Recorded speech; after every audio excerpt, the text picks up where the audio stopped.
શું તમને પણ રાત્રે થાકના કારણે ઊંઘ નથી આવતી?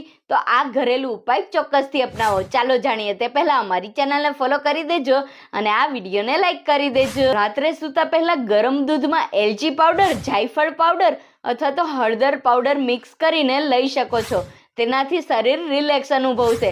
પગના તળિયે તલના તેલથી અથવા તો નાળિયેર તેલથી મસાજ કરી શકો છો. તેનાથી આરામ મળશે.